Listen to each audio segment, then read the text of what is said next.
अस्सलामुअलैकुम वरहमतुल्लाह। अज़ीज़ तलबा और तालिबात, जैसा कि आप जानते हैं कि हमारा चैप्टर नंबर 3, जिस चैप्टर का नाम है kinetic theory of gases and radiation, इसका थ्योरेटिकल पार्ट पिछले लेक्चर तक मुकम्मल हो चुका है। आज के इस लेक्चर में हम काइनेटिक थ्योरी ऑफ गैसेस और एंड रेडिएशन पर जो आपके न्यूमेरिकल आज सॉल्व करने वाले हैं, जिसे अनसॉल्व न्यूमेरिकल कहा जाता है। अनसॉल्व का मतलब ये है कि कुछ न्यूमेरिकल्स ऐसे हैं जो थ्योरेटिकल पार्ट के साथ में सॉल्व किए जाते हैं, और कुछ क्वेश्चंस ऐसे होते हैं जो एक्सरसाइज में होते हैं। हालांकि एक्सरसाइज आप ही को करना होती है, लेकिन बहुत सारे बच्चों की ये प्रॉब्लम्स जा रही है उन्हें एक्सरसाइज सॉल्व करने में। तो आज हम एक्सरसाइज में जो अनसॉल्व न्यूमेरिकल प्रॉब्लम है उन्हें हम सॉल्व करेंगे। इसके लिए हमें 1 से 2 लेक्चर लगेंगे, क्योंकि न्यूमेरिकल बहुत ज़्यादा है और हमें इसे डिटेल में समझना है। बच्चों, न्यूमेरिकल सॉल्व करते वक्त हमें 2 चीज़ों का ख्याल रखना है। हम न्यूमेरिकल किस हालत में सॉल्व कर सकते हैं। अब बहुत सारे एग्ज़ाम्स जो होते हैं, MSCT का एग्ज़ाम, नीट एग्ज़ाम और इस तरह से 12th स्टैंडर्ड का जो एग्ज़ाम होता है, इसमें हम नीट के क्वेश्चन क्यों नहीं न्यूमेरिकल क्वेश्चन क्यों नहीं सॉल्व कर पाते हैं। उसका सबसे बड़ा रीज़न ये है कि हमारा थ्योरेटिकल पार्ट जो है वो हम उसके अंदर 100% श्योर नहीं होते हैं। थ्योरेटिकल पार्ट हमारा अच्छे से नहीं हुआ रहता है और हम न्यूमेरिकल सॉल्व करने की कोशिश करते हैं। तो मैं सबसे पहले आपको बोलूँगा कि अगर आपको न्यूमेरिकल पार्ट सॉल्व करना है तो आपको सबसे पहले तमाम चैप्टर का थ्योरेटिकल पार्ट कंप्लीट करना है। उसमें जो इंपॉर्टेंट फार्मूले उन्हें निकाल के रखना है, क्वेश्चन को रीड करना है, क्वेश्चन में क्या दिया गया है उससे पहले निकालना है, क्या करना है ये सोचना है, उसके बाद क्वेश्चन को सॉल्व करना है। तो न्यूमेरिकल सॉल्व करने का यही तरीका है। अगर आप इस तरीके को इस्तेमाल करोगे तो इंशाल्लाह आप अच्छे से आसान से आसान या मुश्किल से मुश्किल न्यूमेरिकल को भी सॉल्व कर लोगे। ठीक है, तो आइए आज वक्त को ज़ाया ना करते हुए न्यूमेरिकल की शुरुआत करते हैं। आपके टेक्स्ट बुक जो है, ठीक है, ये आपकी महाराष्ट्र स्टेट बोर्ड की टेक्स्ट बुक है। ठीक है, आप लोगों को खरीद लेनी चाहिए, अभी मार्केट में अवेलेबल है, ये टेक्स्ट बुक है।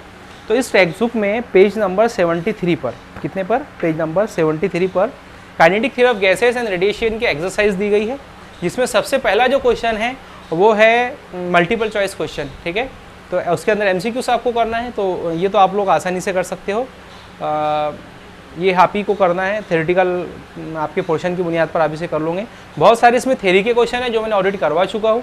कुछ क्वेश्चंस वो है जो न्यूमेरिकल बेस्ड है, मतलब जो न्यूमेरिकल है आपको उससे सॉल्व करना है। इसमें बच्चों को प्रॉब्लम जा रही है, तो आइए हम इसको आज शुरुआत इसकी कर देते हैं।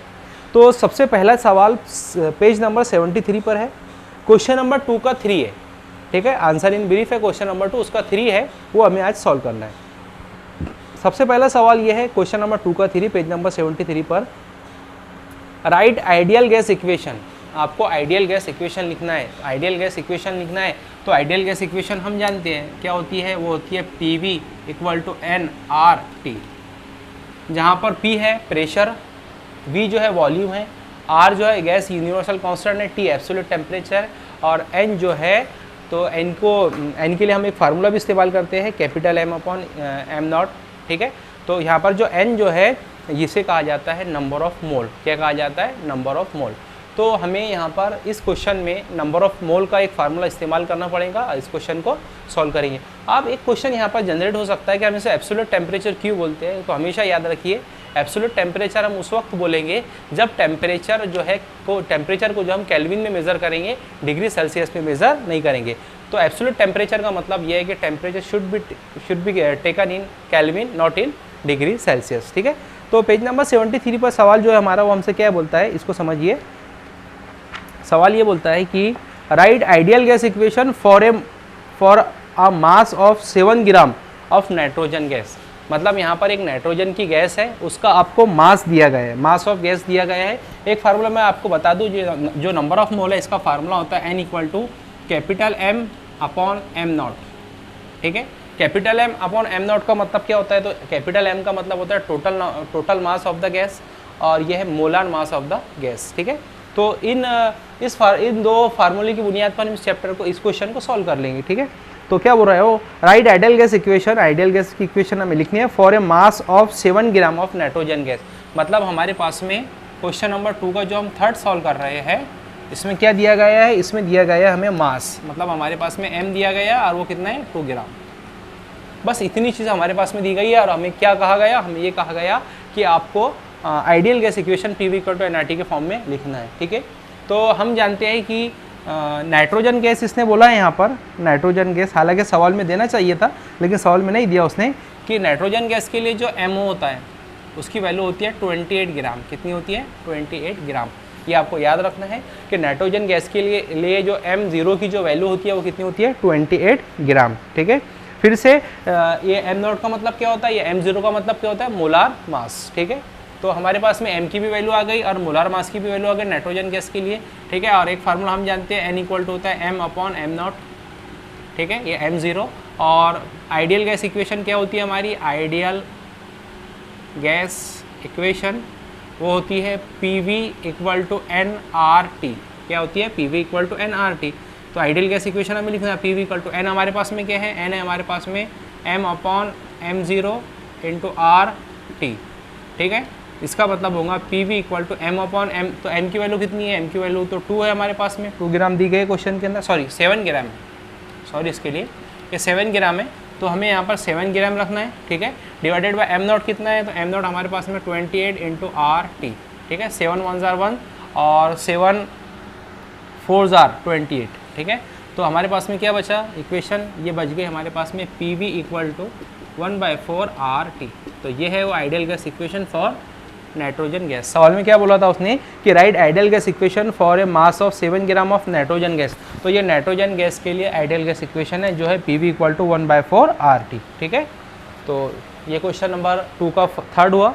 इसी के साथ साथ में अब हम क्वेश्चन नंबर 2 का फोर्थ करेंगे। क्वेश्चन नंबर 2 का 4। ठीक है, नंबर 2 का जो 4 है वो हमें क्या बोलता है? सुनिए इसको। If the density of oxygen is 1.44 kilogram per metre cube. मतलब ये यहाँ पर हमें दी गई है डेंसिटी किसकी? गैस के लिए ऑक्सीजन गैस की डेंसिटी दी गई है। If the density of oxygen is 1.44 kilogram per metre cube. तो इसका जो सॉल्यूशन है 2 का 4th है पेज नंबर 73 पर। तो if the density of oxygen, मतलब हमारे पास में डेंसिटी की दी गई है 1 पॉइंट, हम इसे लिख सकते हैं यहाँ पर O2 1.44 kilogram per metre cube. ऐसा है सिस्टम में, इसका यूनिट है 1.4। हाँ, इसका यूनिट का भी हमें ख्याल रखना है कि SI में दिया गया है कि CGS में दिया गया। अगर 2 क्वांटिटीज़ है, अगर उसका एक क्वांटिटी का SI में है और एक का CGS में, तो आप उसको कन्वर्ट कर लोगे SI में, है ना। तो डेंसिटी आपके पास में 1.44 kilogram per metre cube at a pressure. Pressure मतलब P हमारे पास में दिया गया है O2 के लिए। ठीक है, तो प्रेशर कितना हमारे पास में? प्रेशर हमारे पास में 10⁵ newton per metre square, newton per metre square. ठीक है, और क्या बोला है कि find the root mean square velocity of oxygen molecule. और ऑक्सीजन मॉलिक्यूल की हमें क्या मालूम करना है? रूट मीन स्क्वायर वेलोसिटी, मतलब V हमें यहाँ पर कैलकुलेट करना है। ठीक है, तो ये हम कैसे कैलकुलेट करेंगे? बहुत ही आसान है ये न्यूमेरिकल। तो देखिए, हम जानते हैं कि हमने एक प्रेशर की इक्वेशन कैलकुलेट की थी, P इक्वल टू होता है 1/3 रो V का स्क्वायर। ठीक है, P इक्वल टू क्या होता है? 1/3 रो V का स्क्वायर। ठीक है, जहाँ पर रो जो है वो हमारी डेंसिटी थी और V जो है वो वॉल्यूम नहीं है, V यहाँ पर क्या थी? वेलोसिटी थी। मैंने जब थ्योरेटिकल पार्ट करवाया था वहाँ पर भी आपको बोला था कि यहाँ पर हमें ख्याल रखना है कि हमें यहाँ पर क्या इस्तेमाल करना है? V इस्तेमाल करना है। V stand for velocity. ठीक है, अभी हम इसको थोड़ा सा अरेंज कर लेंगे। हम इसे लिखेंगे 3 को इधर लेके चले जाइए, 3P equal to rho V का स्क्वायर। इसका मतलब V square equal to 3P upon rho. ठीक है, V square equal to under root of 3P upon rho, है ना। चलो अब क्या करेंगे? V का अंडर रूट ले लेंगे, V equal to under root of 3 multiply by P divided by rho. इसका मतलब V equal to under root of 3 as it is. P की वैल्यू हमारे पास में कितनी है? P की वैल्यू प्रेशर हमारे पास में 10⁵ है, डिवाइडेड बाय रो हमारे पास में कितना है? 1.44। ठीक है, तो 1.443 है शायद से, हाँ 1.44 ही है। अच्छा चलो ठीक है, तो V equal to under root of 3 into 10⁵ divided by, देखिए हम क्या करेंगे, 1.44 यानी 1.44 को हम 144 बनाएंगे, तो हम इसे कर देंगे 144 इंटू 10⁻²। हमने जो यहाँ पर आशारिया है, जो पॉइंट है, उसको उसे 2 प्लेस उधर उस साइड में लेकर गए, इसीलिए यहाँ पर माइनस लगा। ये -2 ऊपर जाकर +2 हो जाएंगे, तो V equal to under root of 3 into 10⁻, already यहाँ पर 5 होते हैं, 5 और ये माइनस का ऊपर जाके प्लस, 5 + 2 7, तो ये हो जाएंगे 7 divided by 144। Is it clear? So V equal to, देखिए 144 का परफेक्ट स्क्वायर हम यहाँ निकाल सकते हैं, 12 है, ठीक है, और 7 को हम बाहर नहीं निकाल सकते, हमको इसका हाफ करना पड़ेगा, तो हम इसे देखिए कैसे अरेंज कर लेंगे। हम इसे करेंगे, ये हो जाएगा आपके पास में 30, 3 को हमने क्या बना दिया 30, मतलब इसमें से एक पॉइंट निकल गया, तो यहाँ कितना बचा 10⁶ डिवाइडेड बाय 144, ठीक है। अच्छा, नेक्स्ट वाला पार्ट मैं यहाँ पर करवा देता हूँ। अब देखिए v इक्वल टू √30, ये 10⁶ है, जब बाहर निकलेगा तो उसका हाफ हो जाएगा 10⁴, और √144 तो यहाँ पर 12 बन जाएगा आकर, और √30, तो √30 का अगर आप स्क्वायर लेना है तो आप लॉग टेबल का इस्तेमाल कर लीजिए, लॉग टेबल निकालिए और वहाँ से आपको स्क्वायर रूट देखना है। क्या देखना है? Square root. तो जब आप स्क्वायर रूट देखेंगे तो 30 का आपको 0 में देखना है, लॉग टेबल आपको यूज़ करते आता होगा, आपने 11th क्लास में सीखा होगा। तो स्क्वायर रूट 30 का देखना है 0 में, तो 30 का स्क्वायर 0 में अगर आप लोग देखोगे तो 5 6 का 36, मतलब इसकी जो वैल्यू आएगी 5.47, कितनी होगी 5.47। Is it clear? जब 5.47 होगी, कितनी होगी 5.477 होगी, सॉरी 5.477, इतनी वैल्यू आपको मिल जाएंगी लॉग टेबल में अगर हम इसे कैलकुलेट करेंगे तो फिर v इक्वल टू हमको क्या करना है, इसको 5.477 को 5477 बनाना है। तो फिर से आश्चर्य को हम 3 मुकाम उधर लेके जाएंगे, तो माइनस की 3 और प्लस की 3 दोनों एक दूसरे से कैंसिल हो जाएंगे। यहाँ पर बचेंगे 5477 डिवाइडेड बाय 12, दोनों को तकसीम कीजिए और इसका आंसर आपके पास में आ जाएगा, ठीक है। आप ये क्वेश्चन, इसका जो तकसीम है, जो डिवाइडेशन है, घर पे परफॉर्म कर सकते हो। 5477 को 12 से डिवाइड करना है, आपके पास में आंसर आ जाएगा। चूँकि ये वेलोसिटी है इसलिए इसका यूनिट क्या होगा, मीटर पर सेकंड। तो ये है 2 न्यूमेरिकल जो क्वेश्चन नंबर 2 में थे, 2 का 3rd और 2 का 4th मैंने करवा दिया हो, इसका स्नैपशॉट लीजिए, फिर हम लोग आगे बढ़ते हैं क्वेश्चन नंबर 11 और 73 पेज पर, ठीक है। अब क्वेश्चन नंबर 11 है जो न्यूमेरिकल है, क्वेश्चन नंबर 11 पेज नंबर 73, ठीक है, ये भी न्यूमेरिकल है। आइए इसे सॉल्व करते हैं। Calculate the ratio of mean square speed of molecule of a gas, मतलब एक गैस है, गैस का पर्टिकुलर नाम नहीं दिया गया, मतलब सेम गैस है यहाँ पर। कैलकुलेट द रेशियो निकालना हमें of mean square speed of molecule of a gas at 30 degree kelvin and 120 kelvin.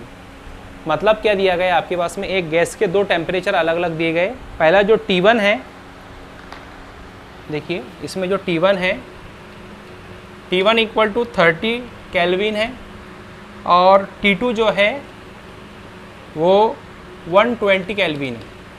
2 temperature दिए गए और क्या बोला आपको, calculate the ratio of mean square speed, मतलब आपको रेशियो निकालना है v1 square divided by v2 square, और ये आपको रेशियो यहाँ पर कैलकुलेट करना है। और क्या बोला है, calculate the ratio of mean square speed of molecule of a gas, और गैस जो है यहाँ सेम गैस है, इसका मतलब इन दोनों के लिए जो m0 होगा, मतलब मोलार मास जो होगा वो इसमें सेम होगा, ठीक है, यानी दोनों का कांस्टेंट होगा। तो हमें इसे सॉल्व करना है और हमें क्या कैलकुलेट करना है, calculate the ratio of mean square speed, ठीक है, ये हमें यहाँ से कैलकुलेट करके देना है। देखिए हमने एक फार्मूला कैलकुलेट किया था, v इक्वल टू होता है √3 RT डिवाइडेड बाय m0, ठीक है। तो ये फार्मूला हमने कैलकुलेट किया था, हम इसे v1 देंगे, इसी के साथ साथ में हम v2 निकालेंगे। तो खैर पहले मैं यहाँ से बता देता हूँ। तो v equal to √3 RT upon m0, ये हमारे पास में फार्मूला है। अब देखिए चूँकि ये सेम गैस है ना, मॉलिक्यूल्स अलग अलग नहीं है, तो हमने बोला कि जो इनका मोलर मास है सेम है, मतलब कांस्टेंट रहेगा। उसी के साथ साथ में मतलब ये तो कांस्टेंट है और R भी कांस्टेंट है, यूनिवर्सल गैस कांस्टेंट, 3 भी कांस्टेंट है, ठीक है। लेकिन अगर हम गौर करें तो जो T है यहाँ पर वो कांस्टेंट नहीं है, दोनों के लिए टेम्परेचर अलग अलग है। तो पहले हम इसका स्क्वायर ले लेंगे, तो ये जाएगा आपके पास में v square equal to 3 RT divided by m0, ये तो हमारे पास में आ गया। अब देखिए R भी कांस्टेंट, m0 भी कांस्टेंट, 3 भी कांस्टेंट, हम यहाँ से कंक्लूजन निकाल सकते हैं कि v square is directly proportional to temperature, है ना। v square is directly proportional to temperature, मतलब जो v है वो टेम्परेचर के रास तनासुब में यहाँ पर दिया गया है, ठीक है। अब हम क्या करेंगे, इस इक्वेशन की बुनियाद पर हम लिख सकते हैं कि v1 square equal to v1 square divided by v2 का स्क्वायर, क्योंकि हमें ये निकालना है। अच्छा इधर क्या दिया गया, इधर टेम्परेचर है, तो इधर हो जाएगा आपके पास में T1 square divided bye T1 upon T2, v1 square divided by v2 square, T1 divided by T2, क्योंकि एक दूसरे के रास्ता नासुब में, ठीक है। इसका मतलब v1 square divided by v2 square, T1 हमारे पास में कितना है 30 है, और T2 कितना है 120 है, सिफर कैंसिल, 3 1 1, 3 4 12, ठीक है। इसका मतलब क्या बचेगा, ये यहाँ पर बचेगा, हमें रूट मीन स्क्वायर निकालना है तो V1 square divided by V2 square, ठीक है, इक्वल टू 1/4। बस हो गया सॉल्यूशन। देखते हैं इसका आंसर करेक्ट है कि नहीं है। जी हाँ, क्वेश्चन नंबर 11 का आंसर है 1/4। तो ये निकल के आपके पास में mean square speed of molecule of a gas, ठीक है। तो इसका आप स्नैपशॉट ले सकते हैं। नंबर 12 पेज नंबर 73 पर ही मौजूद है, ठीक है। तो न्यूमेरिकल नंबर 12 है हमारे पास में, मतलब क्वेश्चन नंबर 12 और पेज नंबर 73। देखिए क्वेश्चन में क्या बोलता है, थोड़ा इंपॉर्टेंट क्वेश्चन है, इसको अच्छे से समझिए। 2 vessels A and B are fill with same gas where volume, मतलब 2 वेसल्स है A और B, सेम गैस है, ये बात यहाँ पर हमें ख्याल में रखनी है, ठीक है। तो 2 vessels A and B are fill with same gas, मतलब दोनों को सेम गैस से फिल किया गया, वेयर, जहाँ, यहाँ से इंपॉर्टेंट बात है सोचने वाली, जहाँ वॉल्यूम मतलब V, टेम्परेचर मतलब T एंड प्रेशर मतलब P इन वेसल A, मतलब वेसल A में जो टेम्परेचर, वॉल्यूम और प्रेशर है, is twice the volume, temperature and pressure in vessel B, मतलब वेसल A के मुताबिक वेसल B में जो वॉल्यूम, टेम्परेचर और उसी के साथ साथ में प्रेशर है वो 2 गुना है। वेसल A के मुकाबले वेसल B में जो वॉल्यूम, टेम्परेचर और प्रेशर है वो क्या है, 2 गुना है।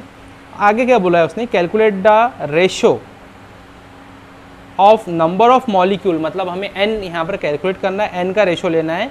Calculate the ratio of number of molecule of a gas in a vessel A to that in vessel B, मतलब हमें यहाँ पर कैलकुलेट करना है Na/Nb। तो Na मतलब number of molecule in vessel A divided by number of molecule in vessel B। यहाँ पर हम Na इस्तेमाल कर रहे हैं, तो यहाँ पर एक बात आपको ख्याल रखनी है, वो बात ये है कि हम यहाँ पर जो Na इस्तेमाल कर रहे हैं ये एवोगाड्रो नंबर नहीं है। एवोगाड्रो नंबर के लिए Na हमेशा हम इस्तेमाल करते थे, लेकिन यहाँ पर हमें Na/Nb कैलकुलेट करना है, चूँकि वैसा A और B दिया गया है, इसीलिए आपको सिर्फ यहाँ पर ख्याल रखना है इस क्वेश्चन में कि Na का मतलब एवोगाड्रो नंबर नहीं होगा, ठीक है। तो आइए इस क्वेश्चन को हम सॉल्व करने की कोशिश करते हैं। बहुत ही आसान सवाल है ये, और हमें यहाँ पर Na/Nb कैलकुलेट करना है। देखिए क्या बोलता है, 2 vessels A and B are filled with same gas where volume, temperature and pressure in vessel A is twice the volume, temperature and pressure in vessel B। मतलब यहाँ पर क्या दिया गया है, volume VA, temperature TA and pressure PA is twice, मतलब 2 गुना, is twice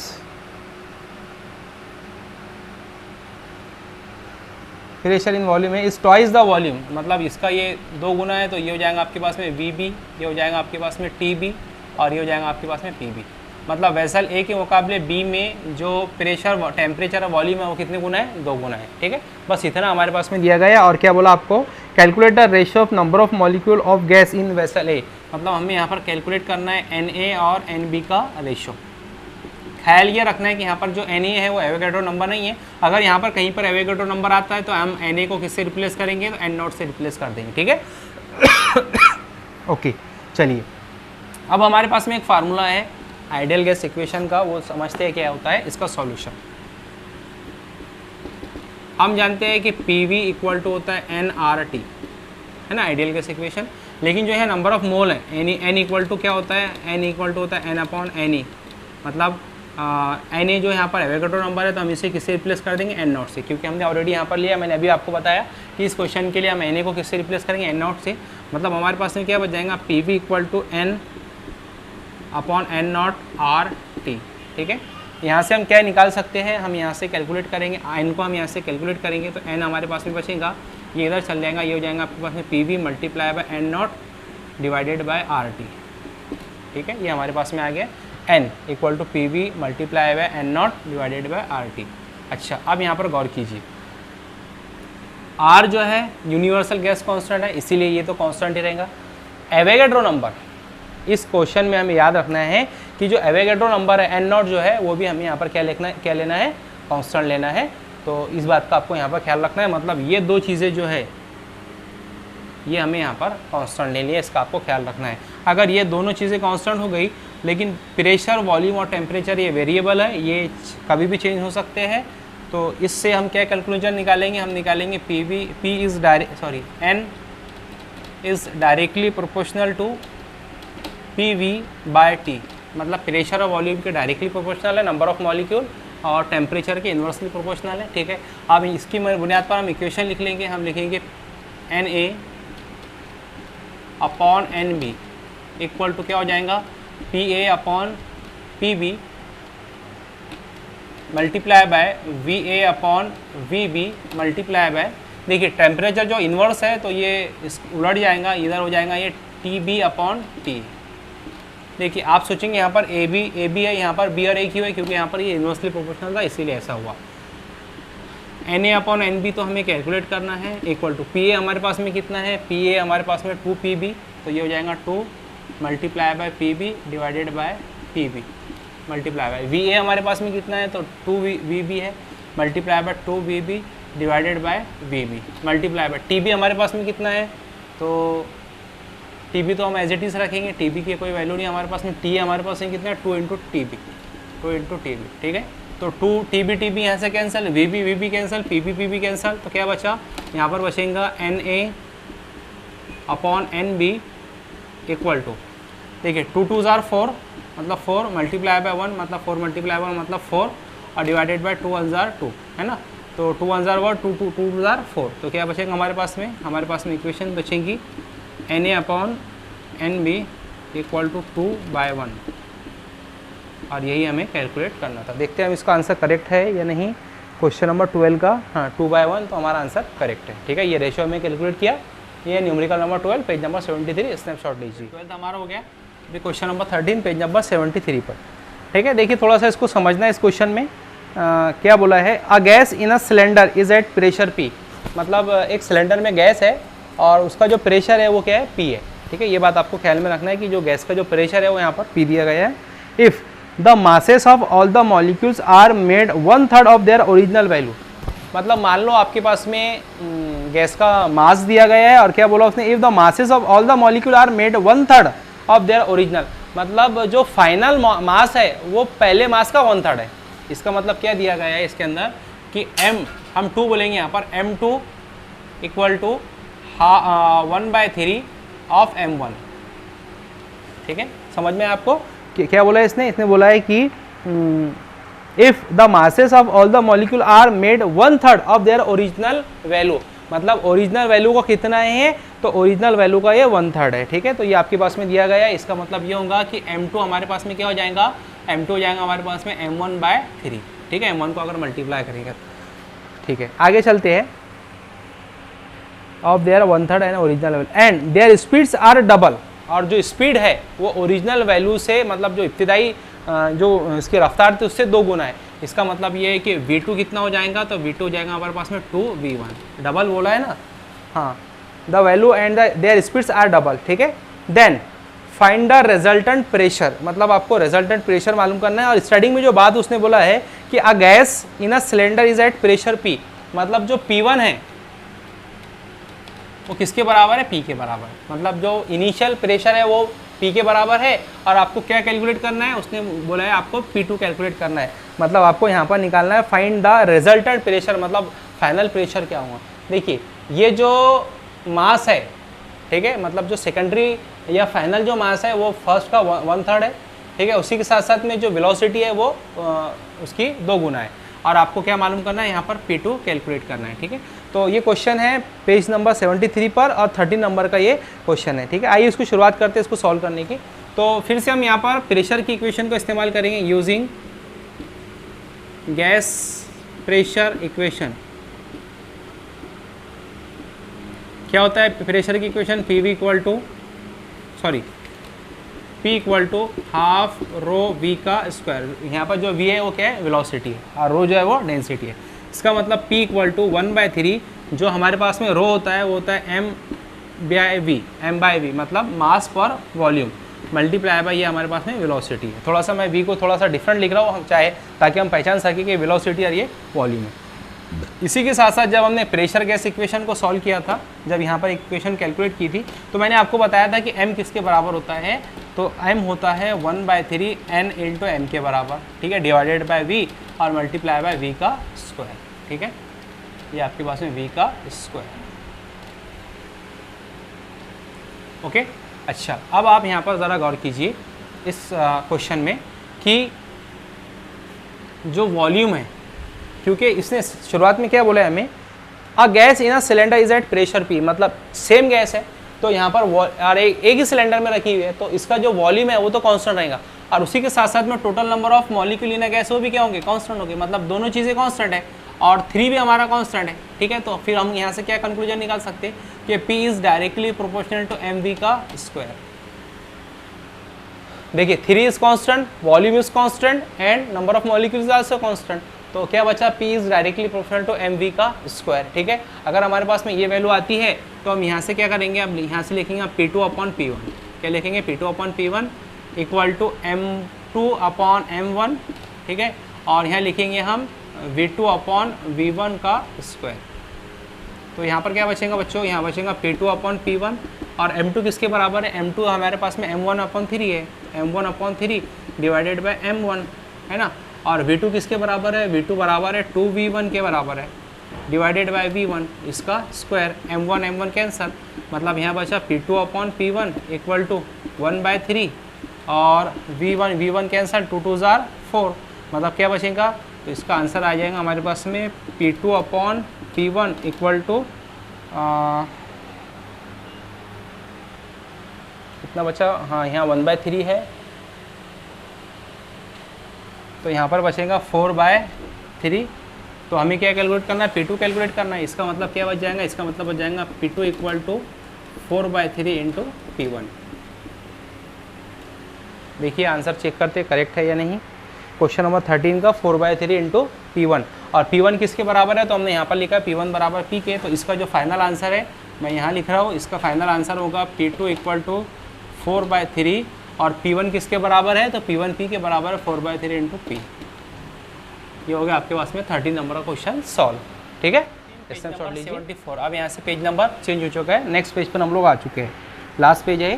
हाँ, तो देखिए फर्स्ट क्वेश्चन क्या बोलता है इसमें, फर्स्ट क्वेश्चन ये बोलता है, इसमें आपको प्रूफ करना है एक्चुअल में, शो दैट, साबित कीजिए, दिखाइए, show that the RMS velocity of oxygen molecule, मतलब ऑक्सीजन मॉलिक्यूल की RMS वेलोसिटी जो हमें यहाँ पर कैलकुलेट प्रूफ करना है, तो हम यहाँ लिखते हैं RMS स्पीड फॉर O2, मतलब ऑक्सीजन के मॉलिक्यूल बोला ना इसीलिए O2। Show that the RMS velocity of oxygen molecule is under root of 2 time, मतलब equal to under root of 2 time that of sulphur dioxide molecule at STP। जो यहाँ पर STP इस्तेमाल हुआ है ना, उसका मतलब होता है स्टैंडर्ड टेम्परेचर प्रेशर। तो क्या बोला है इसने कि 2 times that of a sulphur dioxide molecule, मतलब यहाँ पर सल्फर डाइऑक्साइड मॉलिक्यूल लिया गया है, इसका 2 टाइम्स है, मतलब velocity of sulphur dioxide molecule, ये हमें यहाँ पर प्रूफ करना है। ठीक है, फिर से कि show that RMS velocity of oxygen molecule is under root of 2 times that of a sulphur dioxide, ठीक है, मॉलिक्यूल एट STP, और STP है, इसका मतलब यहाँ पर स्टैंडर्ड टेम्परेचर प्रेशर है, मतलब दोनों का जो टेम्परेचर है वो सेम रहेगा। ठीक है, तो आइए हम इसको प्रूफ करने की कोशिश करते हैं कि हम इसे कैसे प्रूफ करेंगे। तो इसके लिए ना आपको मोलार मास का पता होना बहुत ज़्यादा ज़रूरी है कि मोलार मास की कीमत कितनी होती है। तो याद रखिए कि ऑक्सीजन के लिए जो मोलार मास होता है वो 32 होता है, और सल्फर डाइऑक्साइड के लिए जो मोलार मास होता है वो मेरे ख्याल में 64 होता है। कितना होता है? 64। ठीक है, तो हम यहाँ पर दोनों का इस्तेमाल करेंगे। ठीक है, देखिए हम यहाँ पर लिख लेते हैं। तो ये तो हमने लिख लिया कि ये हमें प्रूफ करना है, ये हमें प्रूफ करना है। और ऑक्सीजन गैस का जो मोलार मास होता है MO फॉर O2 वो कितना होता है? वो 32 होता है। और MO फॉर सल्फर डाइऑक्साइड के लिए मेरे ख्याल से 64 होता है। इससे हम पहले सॉल्व करके देखते हैं आपका आंसर आता है या नहीं है। हाँ, 64 ही होता है। ठीक है, देखते हैं इससे सॉल्व करके, अगर रॉन्ग होगा तो फिर हम लोग उसको चेक कर लेंगे। तो हमें ये प्रूफ करना है। और एक खास बात यहाँ पर यह है कि ये दोनों जो ये STP पर है, मतलब दोनों का जो टेम्परेचर है वो सेम है। तो हम जानते हैं कि इसका सॉल्यूशन करेंगे कि V इक्वल टू होता है √3RT/m0। ठीक है, देखिए अब दोनों का m0 तो दोनों का अलग अलग है, लेकिन 3 आर एंड टी, क्योंकि एस टी पी बोला है, ये तीनों भी कांस्टेंट है, सिर्फ एम जो है वो वेरिएबल है यहाँ पर। तो हम यहाँ से क्या कंक्लूजन निकाल सकते हैं कि v is inversely proportional to 1 upon under root of m nought. ये कंक्लूजन हम यहाँ से निकाल सकते हैं कि v is inversely proportional 1 upon under root of m nought, है ना। इसका मतलब क्या लिख सकते हैं, इसका मतलब हम लिख सकते हैं इसको V1 अपॉन V2, है ना, V1 या फिर V फॉर O2 वेलोसिटी, इसको ऐसा लिखते हैं velocity for O2 divided by velocity for SO2 is equal to, देखिए यहाँ पर m जो है वो इन्वर्स है, ओके, इसका हमें ख्याल रखना है। तो अगर ये इन्वर्स है तो ये इसको हम कैसे चेंज करेंगे, इसको हम इस तरह से चेंज करेंगे, ये हो जाएगा हमारे पास में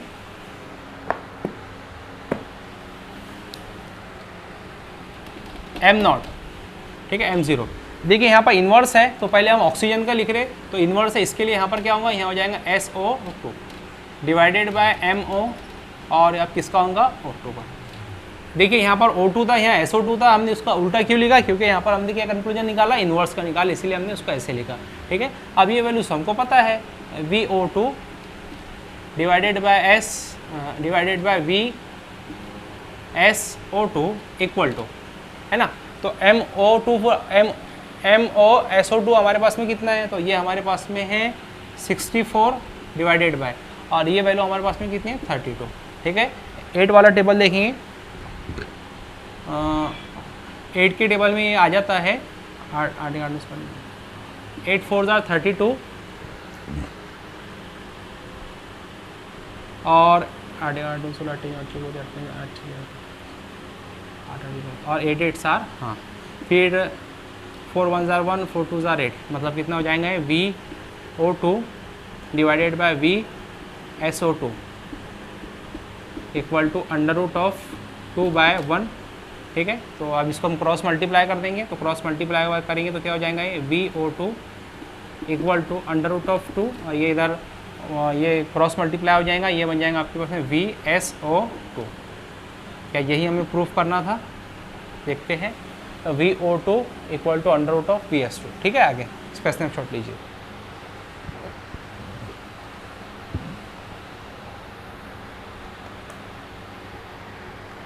में क्या बोला गया आपको समझिए, हाँ, न्यूमेरिकल नंबर 15 में एट व्हाट टेम्परेचर, मतलब ऐसा कौन सा दर्जा आता है, will oxygen molecule have same RMS speed as helium molecule at STP, है ना। तो हमें क्या बताना है यहाँ पर, हमें ये बताना है कि जो ऑक्सीजन मॉलिक्यूल है वो किस टेम्परेचर पर हीलियम मॉलिक्यूल के STP RMS स्पीड के बराबर होगा, ये हमें यहाँ पर कैलकुलेट बताना है। और साथ में क्या दिया गया है कि molecular mass of oxygen and helium are 32 and 4 respectively. चलो यहाँ इसने मॉलिक्यूलर मास आपको दे दिया गया है, इसीलिए हमारा थोड़ा सा यहाँ पर काम आसान हो चुका है। लेकिन ये बात थोड़ी समझने वाली है कि eight what temperature will oxygen molecule have same RMS speed, मतलब हमें यहाँ पर क्या मालूम करना है, हमें यहाँ पर मालूम करना है टेम्परेचर बताना है फॉर ऑक्सीजन O2, है ना। At what temperature will oxygen molecule have same RMS speed as helium molecule, और हीलियम मॉलिक्यूल एट STP। तो हमेशा याद रखिए कि हीलियम मॉलिक्यूल का जो टेम्परेचर STP पर होता है वहाँ पर प्रेशर 0 होगा, तो अगर प्रेशर 0 होगा इसका मतलब टेम्परेचर वहाँ पर अगर केल्विन में देखें तो 273। तो हम यहाँ पर लिख लेंगे temperature at STP for helium जो होगा वो 273 होगा केल्विन। ये बात हमें यहाँ पर ख्याल में रखनी है। और आपके पास में क्या बोला है उसने, molecular masses of oxygen and helium are 32 and 60 and 4। तो ऑक्सीजन के लिए कितना दिया गया है, ऑक्सीजन के लिए जो MO है फॉर O2 वो कितना है 32 है, और इसी के साथ साथ में एंड हीलियम तो MO फॉर He जो कितना है वो 4 है। ये हमारे पास में इतनी वैल्यू दी गई है। और आपको बोला उसने eight what temperature will oxygen molecule have same RMS speed, और हमें यहाँ पर क्या कैलकुलेट करना है, हमें यहाँ पर टेम्परेचर निकाल के देना है, ठीक है। और ये जो खास बात इसने बताई है कि हैव सेम RMS स्पीड, ये हमें सेम RMS स्पीड यहाँ पर बतानी है। तो देखिए हम जानते हैं कि V इक्वल टू क्या होता है हमारे पास में, V इक्वल टू होता है under root of 3RT upon M0, है ना, 3RT अपॉन M0। तो ये हमें कैलकुलेट करके देना है एक। तो पहले हम O2 के लिए लेंगे, तो इसको कर देंगे VO2, तो ये भी हो जाएगा आपके पास में O2, और ये भी हो जाएगा आपके पास में O2। इसी के साथ साथ में हम लिखेंगे V He मतलब हीलियम के लिए, तो ये हो जाएगा आपके पास में 3RTHE डिवाइडेड बाय MOHE। ठीक है, ये हमारे सहूलत के लिए। ठीक है, ये दोनों इक्वेशन हमने लिख लिए। अब इन दोनों इक्वेशन की बुनियाद पर हम इस क्वेश्चन को सॉल्व कर लेंगे। तो हमारे पास में एक सवाल दिया गया है, सवाल में एक हिंट दी गई है, वो क्या है, eight what temperature will oxygen molecule have same RMS speed. मतलब हमें क्या बताया गया कि VO2 इक्वल टू VHE, ये इस कंडीशन की बुनियाद पर हमें इसे सॉल्व करना है। ठीक है, तो हम ये इक्वेशंस को उठा के यहाँ पर रख देंगे। तो VO2 हमारे पास में कितना है, ये हमारे पास में √3 RT divided bye M not, ये है आपके पास में O2 के लिए, और ये भी हमारे पास में O2 के लिए।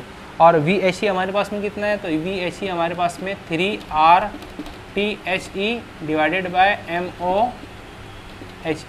ठीक है, इसका स्क्वायर ले लेंगे, तो जब स्क्वायर लेंगे तो यहाँ क्या बचेगा, 3RTO2 divided by MOO2 equal to 3RTHE divided by MOHE।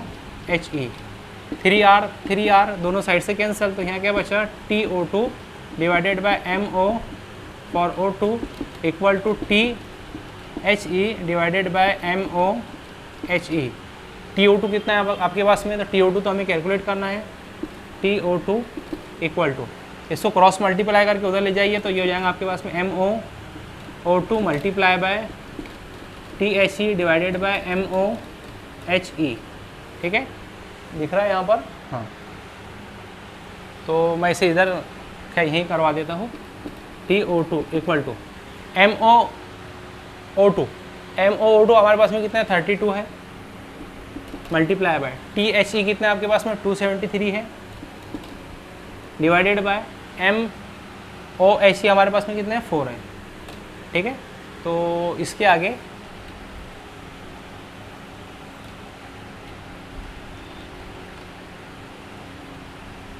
हाँ, तो ये हो जाएगा हमारे पास में TO2 इक्वल टू 4 1 जार 1 और 4 8 जार